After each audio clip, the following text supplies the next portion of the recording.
There's no instructions on how to use it. And it looks like we're gonna be winging a lot of this. Whoa! This is our first ever Nitro RC car, and I have no idea what I'm doing. I do have a background in engines, so that should be helpful. Luckily, they don't specify maturity level. So if you've never dealt with a Nitro RC car before, you'll probably laugh with me. If you have, well, you'll probably be laughing at me. Don't judge me if I start to cry a little bit. This packaging's not very good. The whole thing can just bounce around. Hopefully this is the 2-speed transmission. That sounds fun. Boop. Check this out.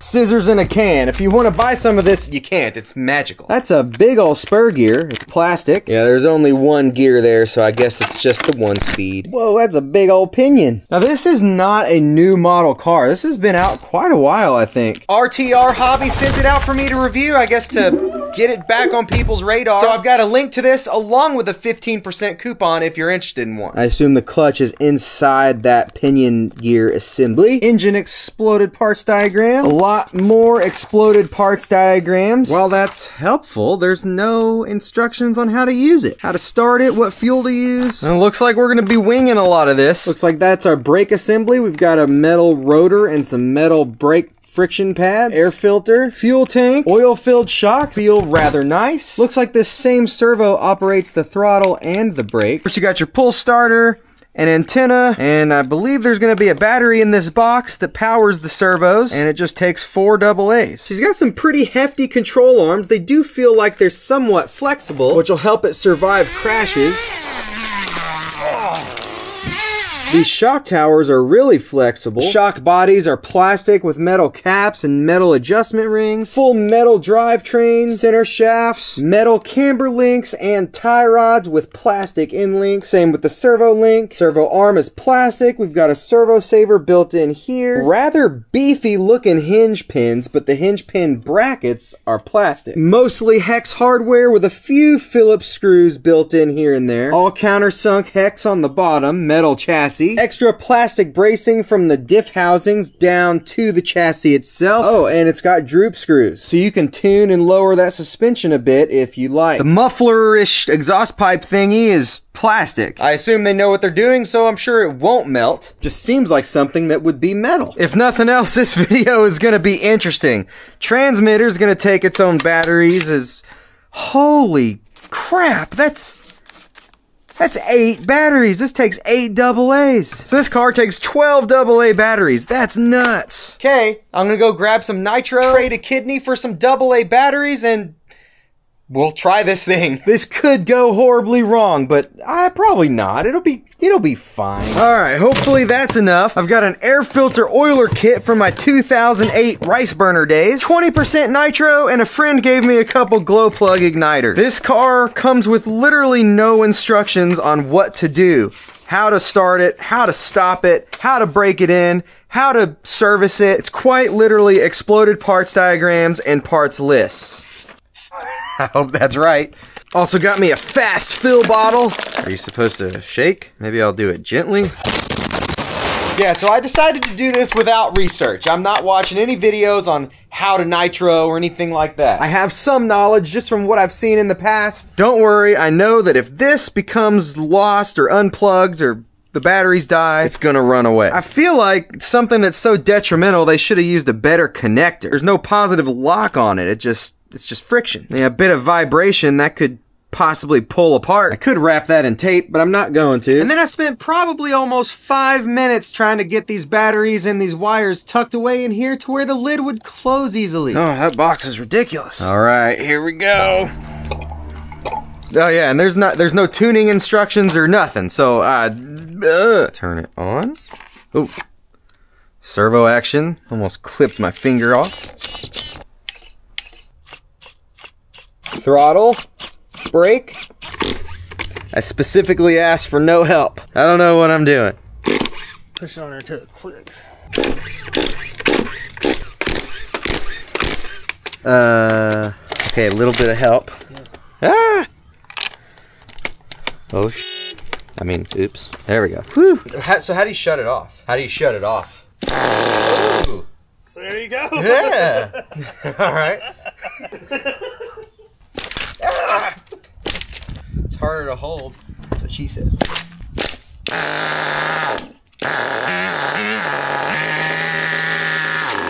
Will it start without that now that it's warmish? No. Yeah, so you need it every time? Yeah, every time.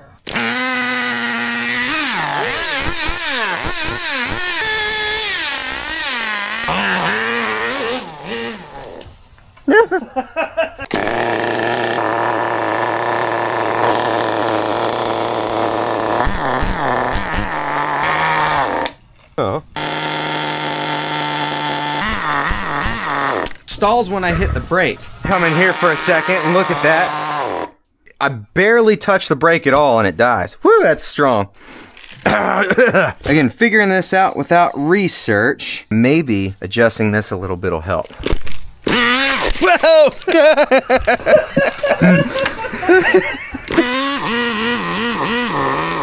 So that probably made it worse. Maybe there's a trim? There is. Let's try that. I think I probably need to open the idle screw a little bit. My best guess is it's this one. 90 degrees.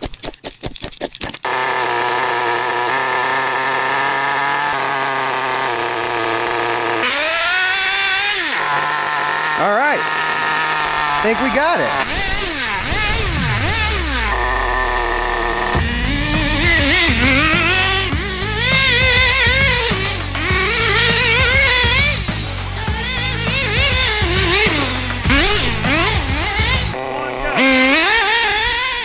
Oh yeah! Nitro wins, and you flipped. Oh, oh, it already run out of gas, fuel, nitro? No, close. Yeah, whoa, more nitro. I really need to let it run in a little bit.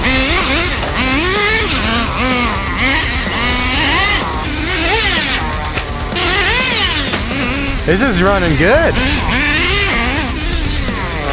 Ow! Ah, crashed into my foot and died. Where's your helmet? It's gone. It's gone? Here it goes.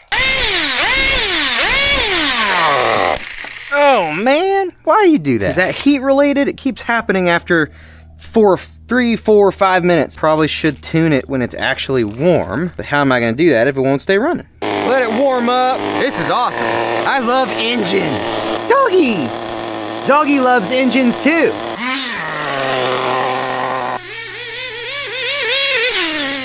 I think I might have done it. Oh, okay. Well, I spoke too soon. I think I've decided I need just a little bit of YouTube guidance.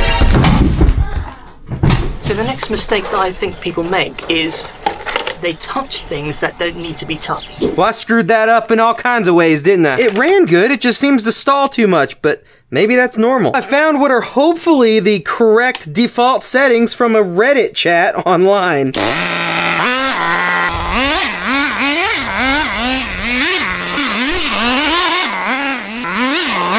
I think I actually got it. What do you think?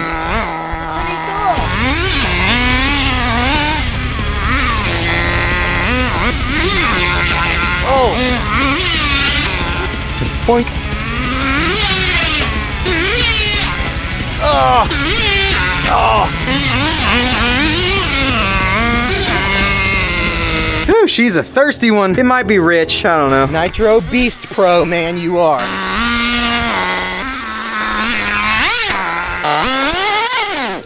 See? Full trigger shuts it off. A little more tuning to do, but it's... Oh, look, balloon.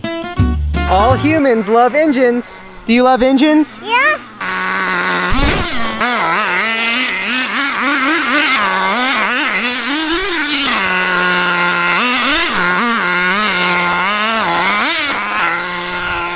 Oh, nice. It's really cool.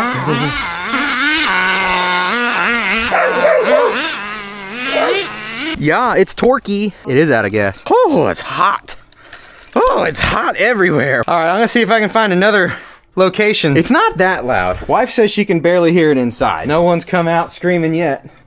Chug, chug, chug. Glug, glug, glug. All right, the true test will be if it starts up easily tomorrow. Hot, hot, still hot. Just gonna clean this air filter. Did I do this right? I don't know. It's like it's just pushing dirt into the filter. I know.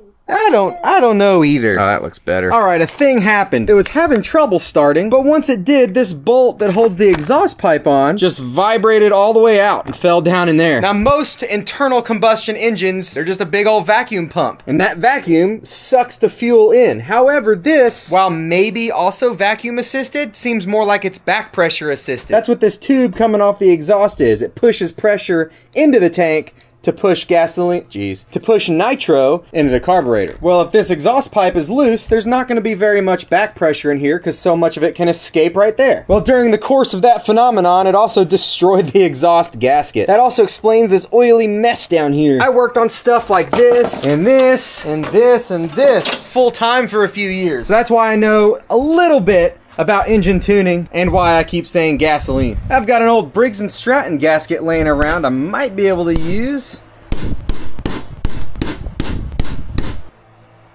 I think that just might work. Adding some Loctite this time.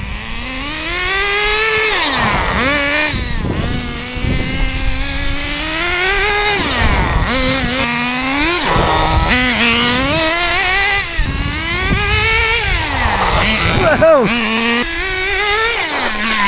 Oh, ouch, sorry!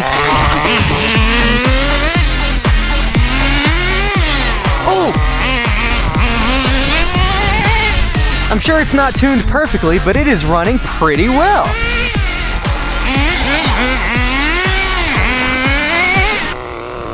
Needs a steer. Aw, hey. Every time I say that, it dies. Yeah.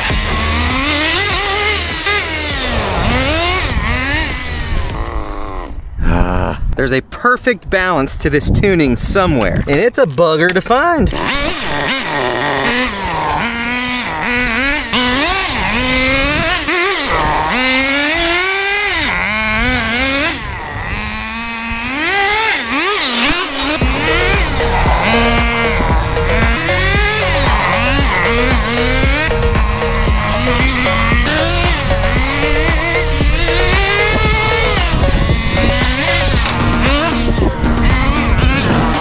You gotta be careful where you grab this thing. There are 2 danger holes under there.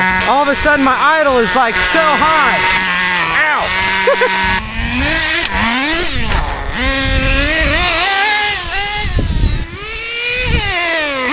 Oh, I probably just ran out of gas. I mean nitro. Yep. Whew, it's thirsty. With that said, 1 fuel tank isn't that much. It's a very small tank. I thought we were past this. Nope. We weren't. Oh, now I get it. It's just trying to be obedient. I'll say this pull starter string sure passes the test. Leaned it out a little bit. I'm gonna go ahead and try a speed test. Stay. No. No. No! I know, man. I'm trying.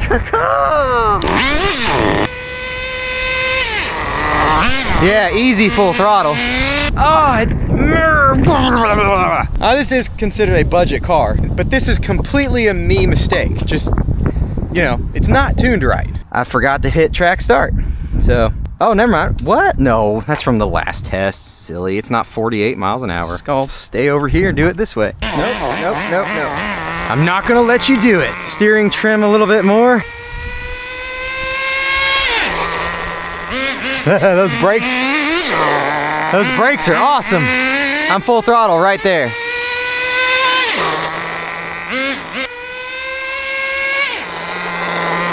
$35. Actually, that's probably pretty spot on. See, it's supposed to go 50 kilometers an hour. I don't think that's too far off. 56. Huh. Higher than they say on the box. Nice. I do know editing this video is gonna take centuries.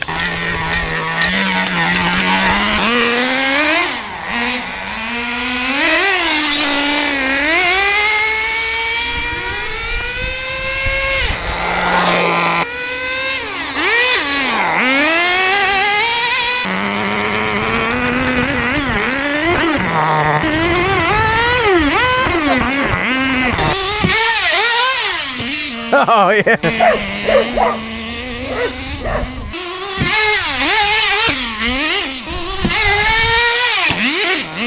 Woo! The old Nitronius is a different animal. Bit more maintenance, bit more patience, a lot more batteries. But there is something about it. You have to appreciate engines, I guess, and...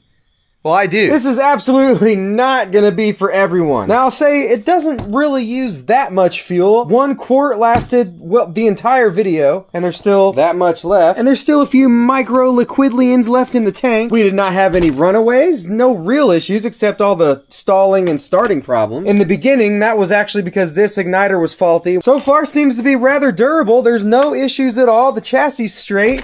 There are a couple screws starting to pop out, and they're in plastic, and they're stripped. They won't tighten anymore. Shouldn't really be too big of a thing to fix, but just something else to deal with. Our new exhaust gasket seems to have done a wonderful job. I hit the ramp going as fast as I could. We had a couple nosedives like that. Nothing looks bent. Some crashes going at some pretty decent speeds. Everything's okay. I don't think it's going to handle any major crashes from high up in the air. You know, you got thin links and stuff. You probably got to clean that air filter just about every time you run it. Don't do what I did and leave fuel in the tank, because just like gasoline, I'm sure this will gel and cause issues in your carburetor. We learned not to go fiddling around with the needle adjustments for the most part, and if you have to adjust them, it's going to be very minor. Like 1/8 turns. Very tiny. The wing cracked and broke in a few places. Still hoping I can get this to run without stalling, and there's definitely going to be some of that as the engine warms up, but the goal is once the engine's warm, after just a couple minutes of driving it, that it stays running. Hey, there's a link in the description where you can enter to win a brand new Arma Vortex 3S. So yes, this was fun enough for me to do it again. To get another Nitro eventually. Upgrade this one or do future Nitro projects. More powerful engine, 2-speed transmission. That'd be awesome. But it is definitely not going to be a weekly or maybe even monthly thing. It's something, for me, it's something that if you do too much, you might stop liking it because it is more frustrating than electric.